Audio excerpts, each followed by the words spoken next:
പ്രത്യക്ഷീകരണത്തിൻ്റെ ഒരു വലിയ സാക്ഷിയാക്കി എനിക്കിവിടെ നിൽക്കാൻ സാധിച്ചതിനെ ഓർത്ത് അമ്മ മാതാവിന് അനേകാര്യം നന്ദി പറയുന്നു.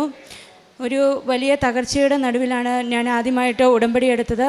ഞങ്ങൾക്ക് റൂഫിംഗ് മെറ്റീരിയൽസിൻ്റെ കടയായിരുന്നു. അവിടെ പ്രതീക്ഷിക്കാതെ ഒരുപാട് ഒരു കോടിയിലധികം കടബാധ്യതകളിൽ ആയി മാറുകയും ഞങ്ങളുടെ വീടും എല്ലാം നഷ്ടപ്പെടുകയും ഉണ്ടായിരുന്ന സ്വത്തെല്ലാം നഷ്ടപ്പെട്ട് ഒരു വാടക വീട്ടിലേക്ക് മാറേണ്ടി വന്നു. അന്നേരം ഞങ്ങളുടെ വീടിൻ്റെ അടുത്തുള്ള ആൾക്കാർ പറയുന്നുണ്ട്, അമ്പിളി പോയി ഒരു ഉടമ്പടി എടുക്കുക, മാതാവ് സഹായിക്കും. എന്നാൽ ഞാൻ ചെറുപ്പം മുതലേ നന്നായിട്ട് പ്രാർത്ഥിക്കുകയൊക്കെ ചെയ്യുന്ന ആളായിരുന്നു. ഞാൻ പറഞ്ഞു, ഏത് പ്രതിസന്ധിയിലും എൻ്റെ ഈശോ എന്നെ കൈവിടത്തില്ല. ഞാൻ മാതാവിൻ്റെ അടുത്ത് അക്കരെ കൊന്തചൊല്ലി പ്രാർത്ഥിക്കാറുണ്ട്, ഇതെല്ലാം ചെയ്യുന്നുണ്ട്. എൻ്റെ അമ്മേനെ കൈവിടത്തില്ല, എൻ്റെ ഈശോനെ കൈവിടത്തില്ല എന്നുള്ള ഒരു ഉറച്ച വിശ്വാസം എനിക്കുണ്ടായിരുന്നു. എല്ലാം നഷ്ടപ്പെട്ട് ഒരു വാടക വീട്ടിലേക്ക് മാറിയപ്പോഴും അങ്ങനെ മാറുമ്പോൾ ഞങ്ങളുടെ കയ്യിൽ ഒന്നും ഉണ്ടായിരുന്നില്ല. ആകെപ്പാടെ ഞാനൊരു കമ്പ്യൂട്ടർ ടീച്ചറായിട്ട് വർക്ക് ചെയ്യുന്നുണ്ടായിരുന്നു. അതിൻ്റെ സാലറി മാത്രമാണ് ഉണ്ടായിരുന്നത്. അത് വാടക കൊടുക്കാനുള്ള സാലറിയേ ഉള്ളൂ. 6000 രൂപ ആണെന്ന് ഞങ്ങൾക്ക് കിട്ടുന്നത്. അന്നേരം അത് വാടക കൊടുത്തു കഴിഞ്ഞാൽ ഞങ്ങളുടെ ചിലവും കാര്യങ്ങളും എങ്ങനെയാകും എന്നുള്ള ഒരു വലിയ ഒരു അങ്കലാപ്പോടുകൂടിയാണ് ഞങ്ങൾ മാറിയത്. അന്നേരം ഞങ്ങൾക്ക് ഈ റൂഫിംഗ് മെറ്റീരിയലിൽ നിന്ന് കടമായിട്ട് സാധനം വാങ്ങിച്ചുകൊണ്ട് പോയിരുന്ന ആൾക്കാർ ഒരുപാട് പൈസ തരാനുണ്ടായിരുന്നു. ഞാനിപ്പോഴും ഓർക്കും, അവർ ഞങ്ങൾക്ക് ഒന്ന് കൊണ്ടുവന്ന് തന്നാൽ തന്നെ ഞങ്ങളുടെ കടങ്ങൾ വീടുമല്ലോ, എൻ്റെ ഈശോയെ ഞങ്ങളെ കൈവിടല്ലേ എന്ന് ഞാൻ പ്രാർത്ഥിക്കുമായിരുന്നു. അപ്പം ഞങ്ങൾക്ക് ചിലവിന് പോലും പൈസ ഇല്ലാതിരുന്ന ആ സമയത്ത് ഞങ്ങൾക്ക് പൈസ തരാനുള്ളവർ 1000, 2000 ഞങ്ങളുടെ കയ്യിലൊന്നും ഇല്ലാത്ത അവസ്ഥയിൽ ദൈവത്തിൻ്റെ വലിയൊരു കൃപയാണ്. ഞങ്ങൾക്ക് ഇന്നേ വരെ ഞങ്ങൾക്ക് പട്ടിണി കിടക്കേണ്ട ഒരു അവസരം ദൈവം ഒരുക്കിയിട്ടില്ല. മാതാവിൻ്റെ ഞാൻ കൊന്തയിൽ എപ്പോഴും പ്രാർത്ഥിക്കുമായിരുന്നു. ഞാൻ കത്തോലിക്ക വിശ്വാസത്തിലാണ് ജനിച്ച് വളർന്നതെങ്കിലും കല്യാണം കഴിച്ച ഒരു മാർത്തോമാ സഭയിലേക്കാണ്. എന്നാൽ എൻ്റെ ഹസ്ബൻഡ് എല്ലായിടത്തും ഏത് പള്ളിയിൽ പോകണമെന്ന് പറഞ്ഞാലും എന്നെ കൊണ്ടുപോയി എന്നോടൊപ്പം വരികയും പ്രാർത്ഥിക്കുകയൊക്കെ ചെയ്യുമായിരുന്നു. മാതാവ് വലിയ വിശ്വാസമൊന്നുമില്ല, എന്നാലും ദൈവത്തിന് നല്ല വിശ്വാസമുണ്ട്. എന്നെ ഒരു കാര്യത്തിനും മുടക്കിയിട്ടില്ല. അങ്ങനെ ഞങ്ങൾ അങ്ങനെ ഇരിക്കുമ്പോഴാണ് കൊറോണ വരുന്നത്. അന്നേരം സ്കൂളിൽ പോയി പഠിപ്പിക്കാൻ പറ്റുകയില്ലാത്ത അവസ്ഥ വന്നു. അന്നേരം സാലറി അവർ കുറച്ചു 25% കുറച്ച് തരാൻ തുടങ്ങി. 5-6 മാസത്തോളം ഞങ്ങൾക്ക് സാലറി ഇല്ലെന്നായി. അന്നേരം ഞങ്ങൾ പ്രാർത്ഥിച്ച് യൂട്യൂബിൽ നോക്കി ഞാൻ കേക്ക് ഉണ്ടാക്കുമായിരുന്നു. അപ്പം ഞങ്ങളുടെ കൊച്ചിൻ്റെ തന്നെ ഒരു ബർത്ത്ഡേക്ക് ഞാൻ കേക്ക് ഉണ്ടാക്കി ഞങ്ങളുടെ പള്ളിയിൽ ഒരു അച്ഛന് കൊണ്ടുപോയി കൊടുത്തപ്പോഴത്തേനും അച്ഛൻ പറഞ്ഞു, നല്ല കേക്കാണല്ലോ, നീ ഇതൊരു ബിസിനസ് ആക്കാൻ പറഞ്ഞു. അങ്ങനെ ഞങ്ങൾ ഹോം ബേക്കിംഗ് തുടങ്ങി. അങ്ങനെ കേക്ക് നല്ല രീതിയിൽ വന്നപ്പോഴത്തേനും ഞങ്ങളുടെ വാടക വീടിൻ്റെ ഉടമസ്ഥൻ പറഞ്ഞു, ഇവിടെ ഇത് പറ്റത്തില്ല. അയാളുടെ അനുവാദമൊക്കെ വാങ്ങിച്ചാണ് ഞങ്ങൾ തുടങ്ങിയത്. അപ്പം വീണ്ടും പ്രതിസന്ധിയായി. ഞങ്ങളൊരു ഓവൻ പലരും കൂടി സഹായിച്ച് ഒരു ഓവൻ വാങ്ങിച്ചു തന്നായിരുന്നു. അപ്പോൾ അതും കൂടെ കണ്ടപ്പോഴത്തേനും അവർ പറഞ്ഞു, വീടെല്ലാം വൃത്തികേടാവും, ഇത് ഇവിടെ സാധ്യമല്ല എന്ന് പറഞ്ഞു. അങ്ങനെ ഞങ്ങളുടെ പപ്പായുടെയും മമ്മിയുടെ ഒരു പഴയ വീടുണ്ടായിരുന്നു, അങ്ങോട്ട് ഞങ്ങൾ ബോർമയും കാര്യങ്ങളും മാറ്റി അവിടെ തുടങ്ങി ഒരു കുറച്ച് നാൾ കഴിഞ്ഞപ്പോഴത്തേനും വെള്ളപ്പൊക്കം വന്നു. ഞങ്ങളുടെ ആ ഓവനും മീറ്ററും അങ്ങനെ ഞങ്ങൾ പലരിൽ നിന്ന് സഹായമായിട്ട് വാങ്ങിച്ച സാധനങ്ങളെല്ലാം അന്ന് നഷ്ടമായി. ഞങ്ങളുടെ രേഖകളും എല്ലാ കാര്യങ്ങളും നഷ്ടപ്പെട്ടു. അപ്പം അന്നേരം ഞങ്ങളുടെ പള്ളിക്കാർ തന്നെ പിരിവെടുത്ത് ഞങ്ങൾക്കൊരു ഓവൻ വാങ്ങിച്ചു തന്നു. വീണ്ടും ഞങ്ങൾ ആ ക്രിസ്മസിന് പരിപാടി തുടങ്ങി. അപ്പം ഞങ്ങളൊരു ഓർമ്മയാക്കിയാലോ എന്ന് ആഗ്രഹിച്ചു. എന്നാൽ അതിനുള്ള ഒരു സാമ്പത്തിക സഹായവും കടം വന്ന് നിൽക്കുന്നവർക്ക് ആരും ചോദിച്ചാലും പൈസ തരത്തില്ലല്ലോ. സഹായിക്കാവുന്നതിന് പരമാവധി സഹോദരങ്ങളൊക്കെ സഹായിച്ചു. അതിൽ കൂടെ അവരെയും കൊണ്ടും സാധ്യമായിരുന്നില്ല. അങ്ങനെ ഇരുന്നപ്പോഴാണ് ഞാൻ എൻ്റെ ചേച്ചി എന്നെ നിർബന്ധിച്ച് ഉടമ്പടി എടുപ്പിക്കുന്നത്. ഞാനിവിടെ വന്ന് ഞാൻ ഹസ്ബൻഡിനോട് പറഞ്ഞു, എന്തായാലും നമുക്ക് പോയി ഒന്ന് ഉടമ്പടി എടുക്കാം എന്ന് പറഞ്ഞ് ഇവിടെ വന്ന് ഉടമ്പടി എടുത്ത് വീട്ടിൽ ചെന്ന് ഒരാഴ്ച കഴിയുന്നതിനിപ്പുറം ഞങ്ങൾ ബോർമയ്ക്കായിട്ട് ഒരു റൂം എടുത്തൊന്നും ഞങ്ങൾക്ക് സാധ്യമല്ല. ഞങ്ങളുടെ വീട്ടിൽ തന്നെ ചുരുങ്ങിയ ഒരു പഴയ വീടാണ്, പൊടിയും തറയൊന്നും ഇട്ടതല്ല. എന്നാലും അത്യാവശ്യം കാര്യങ്ങൾ നടത്താം. അങ്ങനെ ആ സാഹചര്യത്തിൽ ആരെങ്കിലും കിട്ടുമോയെന്ന് ഞങ്ങൾ 1-2 പേരെ കൊണ്ടുവന്ന് കാണിച്ചു. പക്ഷേ ആരും സമ്മതിച്ചില്ല. ഒരാൾ ഇങ്ങോട്ട് തന്നെ ഞാൻ ഉടമ്പടി എടുത്തു കഴിഞ്ഞപ്പോൾ ഒരാൾ ഇങ്ങോട്ട് വിളിച്ച് അവിടെ ജോലി ഉണ്ടോ എന്ന് ചോദിച്ചു. ഞങ്ങൾ പറഞ്ഞു, വന്ന് കാണ്, ഞങ്ങളുടെ കയ്യിൽ ഓർമ്മയായിട്ടൊന്നുമില്ല, വന്ന് കാണാൻ പറഞ്ഞു. പുള്ളിക്കാരൻ വന്ന് കണ്ട് 2 ആഴ്ച കൊണ്ട് നിങ്ങൾ ശരിയാക്കാൻ പറ്റുന്നത്രേ ശരിയാക്കിക്കോ, ഞാൻ തുടങ്ങിയേക്കാമെന്ന് പറഞ്ഞു.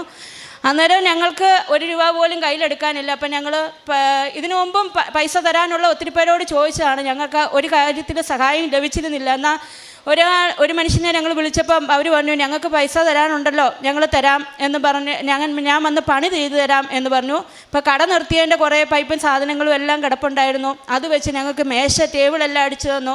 പിന്നെ ഞങ്ങളുടെ പപ്പ തന്നെ ചിട്ടിയായിട്ട് പൈസ തിരിച്ചു തന്നാൽ മതിയെന്നും പറഞ്ഞ് ഒരു ഓവൻ വാങ്ങിക്കാനുള്ള ഒരു ഇലക്ട്രോണിക് ഓവൻ വാങ്ങിക്കാനുള്ള പൈസ തന്നു. അത് കഴിഞ്ഞ് പാത്രങ്ങളും എല്ലാം വാങ്ങിക്കാൻ വേണ്ടി ഞങ്ങളിങ്ങനെ അന്നേരം ഞങ്ങളുടെ കയ്യിലെ പൈസ എല്ലാം തീർന്നു. വീണ്ടും പ്രതിസന്ധിയിലായി. എന്നാൽ നമുക്കിവിടെ നിർത്തിയേക്കാം, നമുക്കുള്ളത് കൊണ്ട് പോകാമെന്ന് വെച്ച് വീണ്ടും ഇങ്ങനെ ഒരു രാത്രിയിൽ 12 മണിക്ക് ഇങ്ങനെ പ്രാർത്ഥിച്ചുകൊണ്ട് ഞാൻ പ്രത്യക്ഷീകരണ പ്രാർത്ഥന, ഞങ്ങൾക്ക് ഈ കേക്കിൻ്റെ പരിപാടിയൊക്കെ വേണ്ടി രാത്രിയിലൊക്കെ ചിലപ്പോൾ ഉണ്ടാക്കേണ്ടി വരും. രാവിലെ കൊടുക്കാനുള്ള വർക്കൊക്കെ കൂടുതലുള്ള, ഞങ്ങൾക്ക് വലിയ പ്രാക്ടീസ് ഒന്നുമില്ല. അതുകൊണ്ട് ഞങ്ങൾ രണ്ടും കൂടി ഇരുന്ന് ഇങ്ങനെ ഓരോന്ന് യൂട്യൂബിലൊക്കെ നോക്കിയാണ് ചെയ്യുന്ന ഓരോ വർക്കൊക്കെ വരുമ്പോൾ. അപ്പം ഇങ്ങനെ രാത്രിയിലിരുന്ന് പ്രാർത്ഥിച്ചുകൊണ്ടിരുന്നപ്പോൾ പെട്ടെന്ന് ഒരു അച്ഛൻ, എൻ്റെ ഹസ്ബൻഡിൻ്റെ ഒരു കൂട്ടുകാരനാണ്, ഒരച്ഛൻ ഹസ്ബൻഡിനെ വിളിച്ചു. 12 മണിയായപ്പോൾ ഞങ്ങൾ പ്രത്യക്ഷീകരണ പ്രാർത്ഥന ചൊല്ലിയും ഈ സായാഹ്ന പ്രാർത്ഥനയും ചൊല്ലിയും പ്രാർത്ഥിച്ചുകൊണ്ടിരിക്കുന്നു. ഇനി എങ്ങനെ മുമ്പോട്ട് പോകുന്നോർത്ത് അന്നേരം അച്ഛൻ വിളിച്ചിട്ട് പറഞ്ഞേടാ, ഞാൻ ഇതിനു മുമ്പ് നിന്നോട് ചോദിച്ചിട്ടുണ്ട്, എൻ്റെ ഈ പ്രാവശ്യത്തെ ദശാംശം നിനക്ക് തരാനാണ് എൻ്റെ മനസ്സിൽ തോന്നിക്കുന്നതെന്ന് പറഞ്ഞു. അപ്പോൾ ഉടനെ ഇതിനു മുമ്പ് ചോദിച്ചപ്പോഴെല്ലാം ഹസ്ബൻഡ് പറഞ്ഞു, ഇത് ഞങ്ങളെക്കാൾ ആവശ്യമുള്ളവർക്ക് കൊടുത്തേക്ക് എന്ന് പറഞ്ഞിരുന്നു, എന്നാൽ ഈ പ്രാവശ്യത്തെ നിനക്ക് തരാനാണ് എൻ്റെ മനസ്സ് പറയുന്നതെന്ന് പറഞ്ഞാൽ അന്നേരം തന്നെ ആ പൈസ അന്നേരം തന്നെ ഞങ്ങളും ഓക്കെ പറഞ്ഞു. ഞങ്ങളും ഒരു പ്രതിസന്ധി പ്രാർത്ഥിച്ചുകൊണ്ടിരിക്കുമായിരുന്നു എന്ന് പറഞ്ഞു. ആ 12 മണിക്ക് തന്നെ, രാത്രി 12 മണിക്ക് തന്നെ ആ അക്കൗണ്ടിൽ ഞങ്ങൾ പൈസ കയറിയും പിറ്റേ ദിവസം പോയി ഞങ്ങൾ സാധനങ്ങൾ എടുത്തു. അങ്ങനെ മാതാവിൻ്റെ വലിയ കൃപയിൽ ഞങ്ങൾ ആ ബോർമസ് ആരംഭിച്ചു. അത് കഴിഞ്ഞ് അങ്ങനെ വലിയ കുഴപ്പമില്ലാതെ അത്യാവശ്യം കാര്യങ്ങൾ, ഞങ്ങളുടെ വീട്ടു ചെലവ് കാര്യങ്ങളൊക്കെ നടന്നുകൊണ്ടിരുന്നപ്പോഴാണ് വീണ്ടും ഒരു വെള്ളപ്പൊക്കം പോലെ വന്നത്. ആറിൻ്റെ തീരത്തായതുകൊണ്ട് പെട്ടെന്ന് വെള്ളം കയറും. അപ്പോൾ പെട്ടെന്ന് ഞങ്ങൾക്ക് ഷിഫ്റ്റ് ചെയ്യേണ്ടി വന്നു, വേറൊരു റൂം എടുത്ത് അങ്ങോട്ട്. ഇനിയും ഓവനൊക്കെ പോയാൽ ഇനി ഇത് ആദ്യമേ മുതൽ ഉണ്ടാക്കുക വളരെ പ്രയാസമാണല്ലോ എന്ന് വിചാരിച്ച് ഞങ്ങൾ വീണ്ടും ഷിഫ്റ്റ് ചെയ്യേണ്ടി വന്നപ്പോൾ വീണ്ടും ഞങ്ങൾക്ക് അതിനകത്തും കടബാധ്യതയായി. പെട്ടെന്ന് പ്രതീക്ഷിക്കാത്ത പൈസ ഇറക്കേണ്ടി വന്നപ്പോഴത്തേനും. അപ്പോൾ അങ്ങനെ ഇരിക്കുമ്പോഴാണ് ഞാനിവിടെ വീണ്ടും അച്ഛൻ്റെ അടുത്ത് വന്നത്. അച്ഛനെ കാണാനായിട്ട് ഒരു മാർഗ്ഗവും ഇല്ലാതിരുന്നപ്പോഴാണ് ഇവിടെ പല രേഖകൾ വേണമെന്ന് പറഞ്ഞു. അന്നേരം ഞങ്ങൾ ഹസ്ബൻഡ് പറഞ്ഞു എന്തായാലും അച്ഛനെ കണ്ടേച്ചേ പോകുന്നുള്ളൂ. ഞാൻ പോയി ഞങ്ങളുടെ റൂഫിംഗ് മെറ്റീരിയലിൻ്റെ പേരിൽ ഒരു 3 ചെക്ക് കേസ് ഉണ്ടായിരുന്നു. പൈസയും കടബാധ്യതകളും അങ്ങനെ തന്നെ നിൽക്കുകയാണ്. ഞങ്ങളുടെ വീടൊക്കെ നഷ്ടപ്പെട്ടെങ്കിലും ഒരു കടബാധ്യത പോലും മാറിയിട്ടില്ല. കടബാധ്യതകളെല്ലാം അതുപോലെ നിൽക്കുകയായിരുന്നു. അപ്പോൾ ആ ചെക്ക് കേസിൻ്റെ പേപ്പർ ഫോണിലുണ്ടായിരുന്നു. അത് പോയി എടുത്തുകൊണ്ട് വന്നു. അച്ഛനെ കണ്ടു. അച്ഛൻ പറഞ്ഞു, പ്രാർത്ഥിച്ചേച്ച് നിങ്ങൾക്ക് എന്തെങ്കിലും വിൽക്കാനോ വീടോ വല്ലോ സ്ഥലമോ വല്ലോ ഉണ്ടോ എന്ന് ചോദിച്ചു. ഞങ്ങൾ പറഞ്ഞു ഇല്ല, ഒന്നുമില്ല. ഇപ്പോൾ തുടങ്ങിയിരിക്കുന്ന ബോർമയിൽ ഞങ്ങൾ നഷ്ടത്തിലേക്ക് പോവുകയാണ്. എന്ത് ചെയ്താലും ഒരു ഉയർച്ച ഞങ്ങൾ കാണുന്നില്ല. എന്നാലും ഞങ്ങളെ ഇതുവരെ കർത്താവ് കൈവിട്ടിട്ടില്ല. ഓരോ കാര്യങ്ങളും തിരിഞ്ഞു നോക്കുമ്പോൾ ഞങ്ങളുടെ കാര്യങ്ങളെല്ലാം ക്രമമായിട്ട് അത്ഭുതകരമായിട്ട് നടന്നുകൊണ്ടിരുന്നു. അതൊരു വലിയ അനുഭവമാണ് എൻ്റെ. തിരിഞ്ഞു നോക്കുമ്പം കർത്താവിൻ്റെ ഒരു വലിയ കടബാധ്യതകൾ ഇങ്ങനെ മുമ്പിൽ നിന്നാലും കർത്താവിൻ്റെ ഒരു വലിയ കരബലം എനിക്ക് ബലമായിട്ട് എപ്പോഴും ഉണ്ടായിരുന്നു. ഓരോ കാര്യത്തിലും, ഒരു ചെറിയ ഡ്രസ്സിൻ്റെ കാര്യത്തിൽ പോലും അത് ഞാൻ വളരെ അനുഭവിച്ചിട്ടുണ്ട്. അങ്ങനെ അച്ഛൻ പറഞ്ഞു ഈ 6 മാസം കഴിഞ്ഞ് 6 മുതൽ 8 മാസം കഴിയുമ്പോഴത്തേനും ഒരു മാറ്റം കാണും, നീ പേടിക്കൊന്നും വേണ്ട എന്ന് പറഞ്ഞ് ഞങ്ങളെ വിട്ടു. അങ്ങനെ ഞങ്ങൾ ആ അച്ഛൻ്റെ വാക്കിൽ ഞാൻ വിശ്വസിച്ച് വീട്ടിൽ വന്നു. ഒരു കേസ് തള്ളിപ്പോയി. ഞങ്ങൾ പൈസ കൊടുത്തിരുന്നു. അത് ഞങ്ങളുടെ കയ്യിൽ രേഖയൊന്നുമില്ലായിരുന്നു. വേറൊരാൾ ഞങ്ങൾ പൈസ കൊടുക്കാനുണ്ടെന്ന് പറഞ്ഞ് ബഹളം വെച്ചപ്പം ഞങ്ങൾ വെറുതെ ഞങ്ങളുടെ ഫോണിൽ പഴയ ബാങ്ക് അക്കൗണ്ട് ഇങ്ങനെ നോക്കിയപ്പോഴത്തേനും പൈസ അടച്ച രേഖകളെല്ലാം ആ ഫോണിൽ കിടക്കുന്നു. അങ്ങനെ അത് കാണിച്ച് ഞങ്ങൾക്ക് അതിനകത്ത് വിജയിക്കാൻ പറ്റി. പിന്നെ വേറൊരു കേസ് വിധിയാകുമെന്ന് വന്നപ്പോഴും ഞങ്ങൾ ആൾക്കാരെ കൊണ്ട് ജാമ്യത്തിനൊക്കെ ചെന്നപ്പം ഞാനിങ്ങനെ പോകുമ്പോഴെല്ലാം ഞാനിങ്ങനെ പ്രത്യക്ഷീകരണ പ്രാർത്ഥന ചൊല്ലി മാതാവിനോട് പ്രാർത്ഥിച്ചുകൊണ്ടിരിക്കും. അവിടെ ചെന്നപ്പം ആ കോടതി ആ കേസ് തള്ളിക്കളഞ്ഞു. ഇതിവിടെ എടുക്കത്തില്ല, ഇത് മറ്റു കോടതിയിലാണെന്നും പറഞ്ഞ് അങ്ങനെ ആ കേസ് ഇപ്പോഴും പോകുന്നുണ്ട്. പക്ഷേ ഞങ്ങൾക്ക് അനുകൂലമാണോ പ്രതികൂലമാണോ എന്നൊന്നും ആയിട്ടില്ല. അതിങ്ങനെ ഒഴുകി പൊയ്ക്കൊണ്ടിരിക്കുന്നു. അതുപോലെ അങ്ങനെ ഇരുന്നപ്പോഴാണ് ഒരിക്കലും ചിന്തിക്കാത്ത ഒരു ചിന്ത അതിനുശേഷം എൻ്റെ മനസ്സിലേക്ക് വന്നു തുടങ്ങി. ഒരു വിദേശത്ത് പോകുന്നതിനെപ്പറ്റി ഞാൻ ഇന്നേവരെ ചിന്തിച്ചിട്ടില്ല. അതുകൊണ്ട് എനിക്ക് അതിനുള്ള യോഗ്യത, ഒരു BCom പഠിച്ചു, കമ്പ്യൂട്ടർ TTC പഠിച്ചു. അതുകൊണ്ട് ഞാൻ എങ്ങനെ വിദേശത്ത് പോകും, അങ്ങനെ ഒരു ചിന്ത എൻ്റെ മനസ്സിൽ വന്നു തുടങ്ങി. ഞാൻ ജർമ്മനിക്ക് പോകണോ, ചേച്ചി ജർമ്മനിയിലുണ്ട്, ജർമ്മൻ ലാംഗ്വേജ് പഠിച്ചു പോയാലോ, അല്ലെ എങ്ങനെ പോകും, ഏത് ജോലിക്ക് പോകും, ഒരു നേഴ്സിങ്ങോ അങ്ങനെയുള്ള ഒന്നും എൻ്റെ കയ്യിലില്ല, ഒരു വിദ്യാഭ്യാസം എൻ്റെ കയ്യിലില്ല. അങ്ങനെ ഇരിക്കുമ്പോൾ ഞാൻ ഇങ്ങനെ ഇരുന്നപ്പോഴത്തേനും വീണ്ടും എൻ്റെ മനസ്സിൽ വിദേശത്ത് പോകണം എന്ന് തന്നെ ചിന്ത തുടങ്ങി. അന്നേരമാണ് എൻ്റെ ചേച്ചി പറയുന്നത്, എടി ഇസ്രയേലിൽ കെയർടേക്കറായിട്ട് പോകാൻ പറ്റും, നല്ല സാലറിയാണ്. അങ്ങനെ ഞാൻ അതിനെപ്പറ്റി പ്ലാൻ ചെയ്ത് അന്വേഷിച്ചപ്പോൾ മൊത്തം ഒരു 16.5 ലക്ഷം രൂപയോളം കടമാവും. ഒരു തുണി വാങ്ങിക്കണമെങ്കിൽ പോലും ഞാൻ ആരുടെ നിന്നെങ്കിലും കടം വാങ്ങിക്കണം. അങ്ങനെ എങ്ങനെ പോകും? ഈ 16 ലക്ഷം രൂപ എവിടെ നിന്ന് ആരോട് ചോദിച്ചുണ്ടാക്കുമെന്നുള്ള ചിന്തയിൽ വീണ്ടും അത് തള്ളിക്കളഞ്ഞ് ഇതൊന്നും നടക്കുന്ന കാര്യമല്ല, നീ വേറെ വല്ലതും പറയാൻ പറഞ്ഞ് ഞാൻ ചേച്ചിയെ നിരുത്സാഹപ്പെടുത്തി. അതുവരെ വീണ്ടും പക്ഷെ പ്രാർത്ഥിക്കുമ്പോഴല്ല എൻ്റെ മനസ്സിൽ ഇങ്ങനെ ഇസ്രയേലിൽ പോകണം, ഇങ്ങനെ വിദേശത്തേക്ക് പോകണം എന്നുള്ള ചിന്ത വന്നു. അങ്ങനെ ഞാൻ വീണ്ടും ചേച്ചിയോട് സംസാരിച്ചു. അന്നേരം പറഞ്ഞു, എൻ്റെ വേറൊരു ചേച്ചി പറഞ്ഞു, ജർമ്മനിയിലുള്ള ചേച്ചി പറഞ്ഞു, എടി ഞാൻ 2 ലക്ഷം രൂപ നിനക്ക് ഞാൻ തരാം, നീ എന്തായാലും ഉടമ്പടി എടുത്ത് പ്രാർത്ഥിക്കുന്നുണ്ടല്ലോ, നീ മാതാവിനെ വിശ്വസിച്ച് ഈ 2 ലക്ഷം രൂപയും കൊണ്ട് നീ ഇറങ്ങിത്തിരിക്കുക, ബാക്കി കാര്യങ്ങളെല്ലാം മാതാവ് നോക്കിക്കോളൂ എന്ന് പറഞ്ഞു. ഞാൻ ആ പൈസയും വാങ്ങിച്ച് 1 ലക്ഷം രൂപ ഏജൻസിക്ക് അടച്ച് 30,000 രൂപ ക്ലാസ്സിനും കൊടുത്ത് ക്ലാസ്സിന് പോയി. ബോംബെയിലാണ് ക്ലാസ്സിന് പോയി തിരിച്ചു വന്നപ്പോഴും പൈസയ്ക്ക് യാതൊരു ചോദിച്ച് മമ്മിയുടെ കസിൻസിനോടൊക്കെ ചോദിച്ചു, അവരെല്ലാം തരാം നോക്കട്ടെ എന്നൊക്കെ പറഞ്ഞെങ്കിലും എല്ലാവരും വീണ്ടും അവസാനമായപ്പോൾ തന്നെ ഞങ്ങളുടെ കയ്യിൽ ഉണ്ടാകത്തില്ല, മറ്റുള്ളവർക്ക് കൊടുക്കണം, അങ്ങനെയുള്ള കാര്യങ്ങളൊക്കെ പറഞ്ഞ് ഒഴിഞ്ഞു മാറി. ചേച്ചിമാരാണേലും തരാമെന്ന് പറഞ്ഞവർക്ക് അത്രയൊന്നും ഉണ്ടാകാൻ പറ്റത്തില്ല എന്നുള്ള വീണ്ടും എനിക്ക് നിരാശയായി. വീണ്ടും ഞാൻ ഓർത്ത്, എൻ്റെ മാതാവെ, ഞാൻ ഓരോ ചുവട് വെച്ചപ്പോഴും ഈ കാശുരൂപവും പിടിച്ച് എണ്ണയും തേച്ച് എൻ്റെ പേരുകളെല്ലാം തിരുത്തിയപ്പോഴും പാസ്പോർട്ട് എടുത്തപ്പോഴും എല്ലാം ഞാൻ മാതാവിനെ വളർത്തി, ഇതിനൊരു തടസ്സം ഉണ്ടെങ്കിൽ നീ എന്നെ മുമ്പോട്ട് കൊണ്ടുപോകല്ലേ, കടത്തിന് മേൽ കടവാക്കി എന്നെ വെക്കരുതെന്ന് പ്രാർത്ഥിച്ചാണ് ഞാൻ തുടങ്ങിയത്. എന്നാൽ എനിക്കറിയത്തില്ല, മത്താശി വന്നു, അവിടുത്തെ എംപ്ലോയറിൻ്റെ ജോബ് ഓർഡർ വന്നപ്പോഴത്തേനും പൈസ കൊടുക്കണമെന്ന് പറഞ്ഞു. എൻ്റെ ബാങ്ക് ബാലൻസ് ആകെപ്പാടി 250 രൂപയാണ്. ഉടനെ ഞാൻ ചേച്ചിമാരെ എല്ലാം വിളിച്ചു, എനിക്ക് തരാമെന്ന് പറഞ്ഞവരെ എല്ലാം വിളിച്ചു. എനിക്ക് പൈസ അടച്ചേ പറ്റുള്ളൂ, മത്താശി വരുമ്പം പൈസ കൊടുക്കണമെന്നാണ് പറഞ്ഞിരിക്കുന്നതെന്ന് പറഞ്ഞു. വീണ്ടും ചേച്ചിമാർ പറഞ്ഞു, എടീ പണയം വെച്ചാലും ഇത്രയൊക്കെ ആകത്തുള്ളൂ, ഇനി എവിടെ നിന്നുണ്ടാക്കും. അങ്ങനെ ഇരിക്കുമ്പോൾ ഞാൻ വീണ്ടും എൻ്റെ വേറെ ഒരു നാത്തൂനോട് ചോദിച്ചു. ആദ്യമേയൊക്കെ ഉണ്ടാകത്തില്ല എന്ന് പറഞ്ഞെങ്കിലും പിന്നെ അതെല്ലാം സംഭവിച്ച് എങ്ങനെയോ അത്ഭുതകരം അവർ അഡ്രസ്സെല്ലാം അയച്ചു തന്നപ്പോഴത്തേനും എൻ്റെ അക്കൗണ്ടിൽ അവർക്ക് കൊടുക്കാനുള്ള പൈസ, എനിക്കറിയത്തില്ല ഇപ്പോഴും അതെങ്ങനെ, ഭയങ്കര അത്ഭുതമായിട്ടാണ് എനിക്ക് തോന്നുന്നത്. എൻ്റെ ബാങ്കിൽ ഓരോ ദിവസം ഓരോ അഡ്രസ്സ് അയച്ചു തരും അവർ, ഇന്ന ഏജൻസിക്ക് അയക്കാൻ. അങ്ങനെ ആ അയച്ചു തരുന്നതിന് മുമ്പേ അവർക്ക് അയക്കാനുള്ള പൈസ എനിക്ക് ഓരോരുത്തർ തന്നുകൊണ്ടിരുന്നു. അങ്ങനെ ഇതുവരെയും എന്നെ മാതാവ് നടത്തി. അങ്ങനെ ഞങ്ങൾ അതിനുശേഷം വിസ വരാൻ 28 ദിവസം വരെ എടുക്കുമെന്ന് പറഞ്ഞു. 28 ദിവസമായിട്ടും എൻ്റെ വിസ വന്നില്ല. ഈ പൈസ മുഴുവൻ അടച്ചതാണ്. എനിക്ക് ആകെപ്പാടെ ടെൻഷനായി. ഓരോരുത്തർ ചോദിക്കാൻ തുടങ്ങി, വിശ്വസിക്കാവുന്ന ഏജൻസിയാണോ? അന്നേരം വീണ്ടും എനിക്ക് ടെൻഷനായി. പിന്നെ ഞാൻ പാസ്പോർട്ട് എടുത്ത് മാതാവിൻ്റെ എണ്ണയും തേച്ച് 4 മൂലയ്ക്കും ഉപ്പിട്ട് വിശ്വാസപ്രമാണം ചൊല്ലി പ്രത്യക്ഷീകരണ പ്രാർത്ഥനയും ചൊല്ലി ഞാൻ കരഞ്ഞ് പ്രാർത്ഥിച്ചു. എൻ്റെ മാതാവ് എന്നെ വീണ്ടും കടത്തിലേക്ക് ആക്കരുത്, എനിക്ക് ഇത് സഹിക്കാൻ പറ്റുന്നതിനപ്പുറമാണെന്ന് പറഞ്ഞ് പ്രാർത്ഥിച്ചു. അപ്പം വീണ്ടും അങ്ങനെ പ്രാർത്ഥിച്ച് വെച്ച് ഞാൻ കുറച്ച് വൈകുന്നേരമായപ്പോഴത്തേനും എൻ്റെ ഏജൻസി വിളിച്ചു, ഇതേണ്ട മത്താശി വിസ വന്നിട്ടുണ്ട്, ഓൺലൈൻ വിസ വന്നിട്ടുണ്ട്, ഉടനെ ബോംബെക്ക് കയറിക്കോളാൻ പറഞ്ഞു. അങ്ങനെ ഞങ്ങൾ വീണ്ടും എനിക്ക് ബോംബെക്ക് പോകണമെങ്കിൽ പൈസ വേണം, അതും എനിക്ക് അറേഞ്ച് ഓരോരുത്തർ തന്നു. അങ്ങനെ ഞാൻ ബോംബെ ചെന്നു. പെട്ടെന്ന് തന്നെ ഓരോ പ്രാവശ്യവും പ്രാർത്ഥിച്ച് എനിക്ക് പെട്ടെന്ന്, ഞാൻ പഠിച്ചുകൊണ്ടാണ് പോയത്, ഒത്തിരി പൈസ ഇല്ലാത്തതുകൊണ്ട് ഒത്തിരി ദിവസം എന്നെ ബോംബെ നിർത്തല്ലേ എന്ന് പറഞ്ഞ് പ്രാർത്ഥിച്ച് പഠിച്ചുകൊണ്ടാണ് പോയത്. അവിടെ ചെന്ന് ആൻസറെല്ലാം പറഞ്ഞ് ഏൽപ്പിച്ചവേ പെട്ടെന്ന് സബ്മിഷൻ വെച്ചു. മെഡിക്കൽ പാസ്സായി, ഇൻ്റർവ്യൂ എല്ലാം പാസ്സായി. പോകാനായിട്ട് ഒരുങ്ങിയിരുന്നപ്പം എൻ്റെ മാത്രം പാസ്പോർട്ട് റിലീസായില്ല. ബാക്കി എൻ്റെ കൂട്ടത്തിൽ ഉണ്ടായിരുന്നവരെയും എല്ലാം ഏറ്റവും ആദ്യമേ എൻ്റെ റൂമിലുണ്ടായിരുന്ന ഏറ്റവും ആദ്യമേ ഇൻ്റർവ്യൂ പാസ്സായത് ഞാനാണ്. പക്ഷേ അവരുടെ എല്ലാം ഡേറ്റ് വന്ന് അവർ ഇൻ്റർവ്യൂ പാസ്സായിട്ട് എൻ്റെ പാസ്പോർട്ട് റിലീസായില്ല. വീണ്ടും ഞാൻ പ്രതിസന്ധിയിലായി. ഞാൻ പ്രാർത്ഥിച്ചു. ഓരോ ജപമാല ചെല്ലുമ്പോഴും ഓരോ കൊന്തയ്ക്കും സ്വർഗസ്നേഹിതാവ് ചെല്ലുന്നതിനൊപ്പം ഞാൻ പ്രത്യക്ഷീകരണ പ്രാർത്ഥന ചൊല്ലി. അവിടെ ഞങ്ങളുടെ ബോംബെയിലൊരു പള്ളി ഉണ്ടായിരുന്നു, നിത്യാരാധന ചാപ്പൽ, അവിടെ പോയി നിന്ന് കരഞ്ഞ് പ്രാർത്ഥിച്ചു.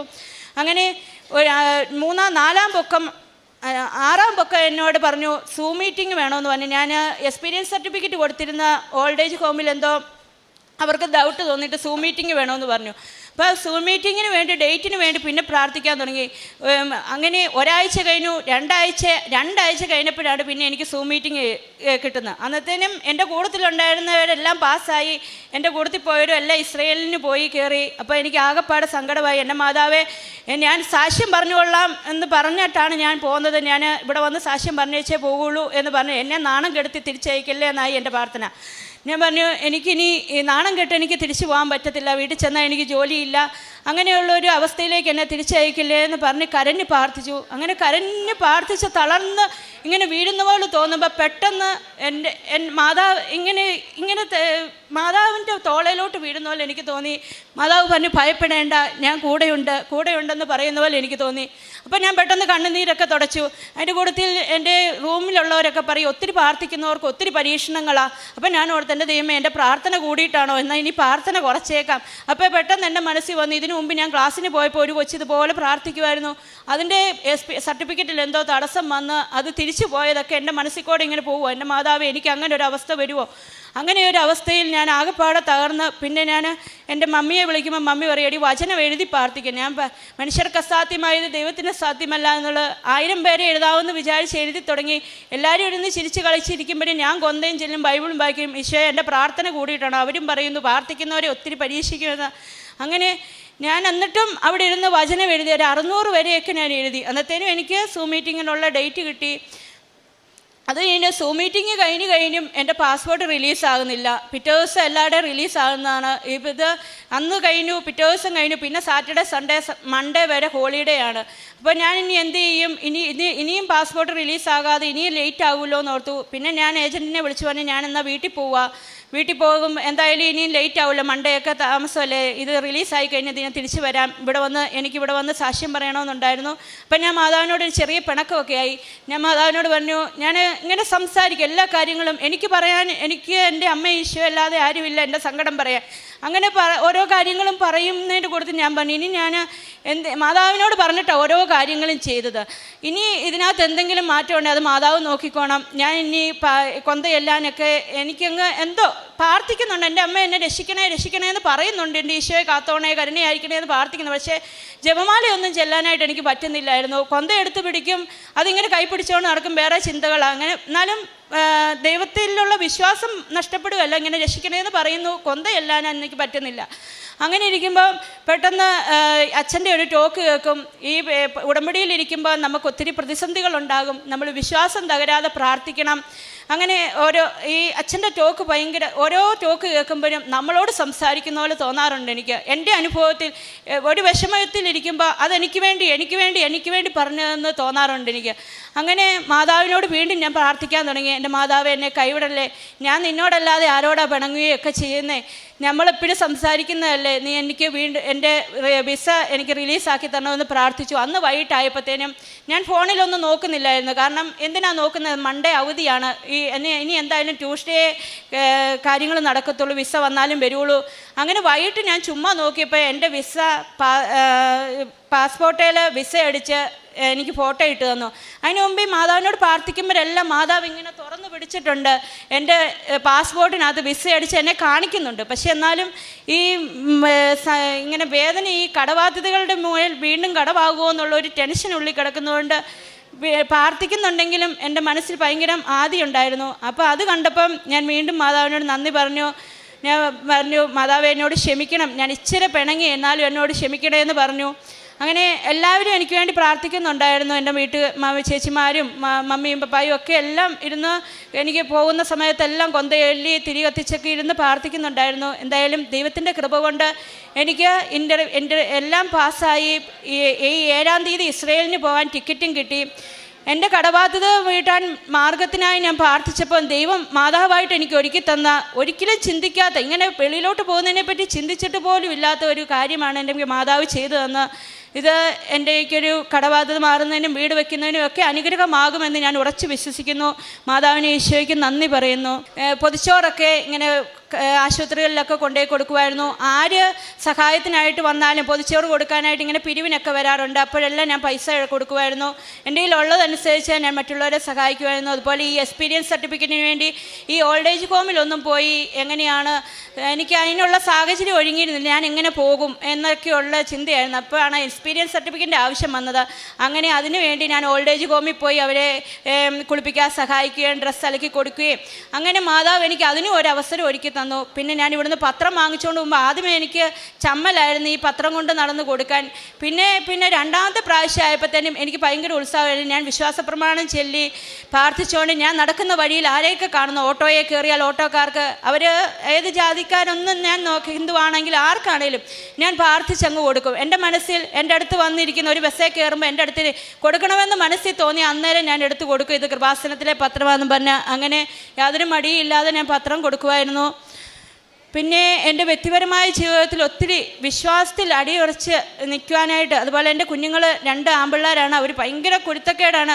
എല്ലാവരും പറയും ഇവരുടെയൊക്കെ കാലും കയ്യും ഒക്കെ ഓടി അവിടെ കയറൽ ഇവിടെ കയറി. പക്ഷേ ഞാൻ രാവിലെ ഈ മാതാവിൻ്റെ പ്രാർത്ഥനയും ചൊല്ലി കുരിശ് വരച്ചാൽ എനിക്കൊരു ഭയങ്കര ബലമാണ്. പിന്നെ ഞാൻ അങ്ങനെ പിള്ളേരെ ശ്രദ്ധിക്കത്തില്ല, അവർ ഓടുകയോ കളിക്കുകയോ, അവർക്കൊരു ആപത്തും വരുകയില്ലെന്നുള്ള ഒരു ഉറച്ച വിശ്വാസം, സ്കൂളിൽ പോയാലും അങ്ങനെയുള്ള ഒരു ഉറച്ച വിശ്വാസം എനിക്കുണ്ടായിരുന്നു.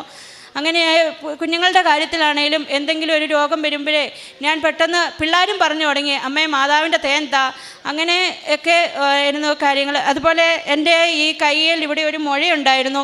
അത് എന്നും പ്രത്യക്ഷീകരണ പ്രാർത്ഥന ചൊല്ലിക്കഴിഞ്ഞ് പ്രാർത്ഥിച്ച് ഈ എണ്ണ തേച്ച് പ്രാർത്ഥിച്ചതിൻ്റെ ഫലമായി ആ മുഴ ഇപ്പം മാറി. എപ്പോഴാണ് പോയതെന്ന് എനിക്കറിയത്തില്ല.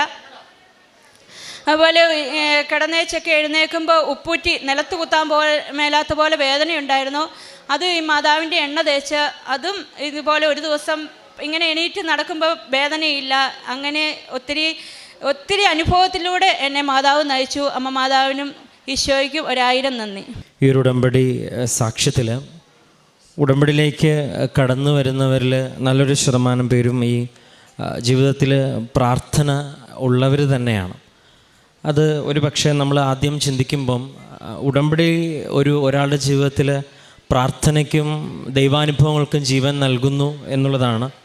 അതിലേറ്റവും പ്രധാനപ്പെട്ട ഉടമ്പടിയിലേക്ക് കടന്നു വരുന്ന ഓരോ വ്യക്തിയും മനസ്സിലാക്കേണ്ടത് ഇവിടെ പ്രാർത്ഥന ഇല്ലാത്ത ഒരു സമൂഹമല്ല ഇത്. ഒരുപക്ഷെ ഒരുപാട് പ്രാർത്ഥിക്കുന്ന സമർപ്പിതരും പുരോഹിതരും വചനപ്രഘോഷകരും ഒരുപാട് ജീവിതത്തിൽ പ്രാർത്ഥനയോട് ചേർന്ന് നിൽക്കുന്ന ഒരുപാട് പേര്, ഇവിടെ ഉടമ്പടി എടുത്ത് പ്രാർത്ഥിക്കുന്ന ഒരുപാട് പേരുണ്ട്. അതിൻ്റെയൊക്കെ സാക്ഷ്യങ്ങൾ കേൾക്കുമ്പോൾ നിങ്ങൾക്ക് വ്യക്തമായിട്ട് മനസ്സിലാവുന്നുണ്ട്.